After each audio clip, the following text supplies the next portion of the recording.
Hello, I'm Nicholas, Hi, I'm Josie. and I'm sure we can all agree that games are fun, but in terms of complexity, not all games are the same. Just like us, humans having our own tier list on difficulties, computers also have their own difficulties of problems, or complexity to be exact. Take a Rubik's Cube for example. While it is annoying for us humans to solve, for computers there are known algorithms that can solve it efficiently. The family-friendly card game Uno, in the other hand, is so complex that computers likely can't solve such problems quickly. So what's the deal with computational complexity?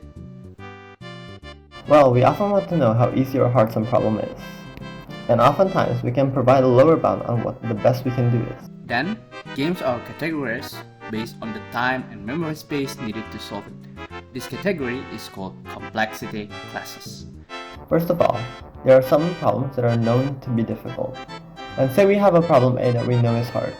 If we could somehow solve this by reducing from problem A to some other problem B, then the problem A wouldn't be hard anymore. But since we are given we already know that problem A is hard, it must be that problem B is also hard. One way to show the complexity is to manually show the time and space needed to solve this problem. However, it was quite boring, but a major breakthrough was when researchers realized that proofs are not that firm.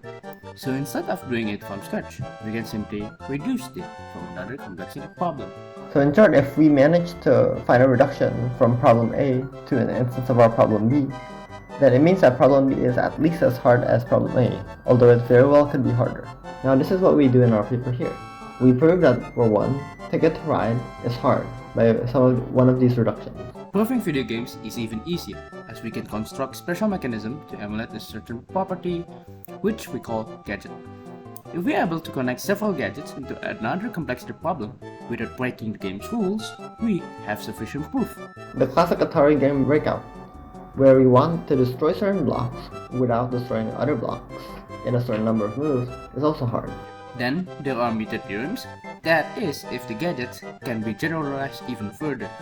As long as we can create a level that fits all the requirements, then the games belong to a certain complexity class. This is how we prove Genshin Impact and Honkai Star Rail to be hard.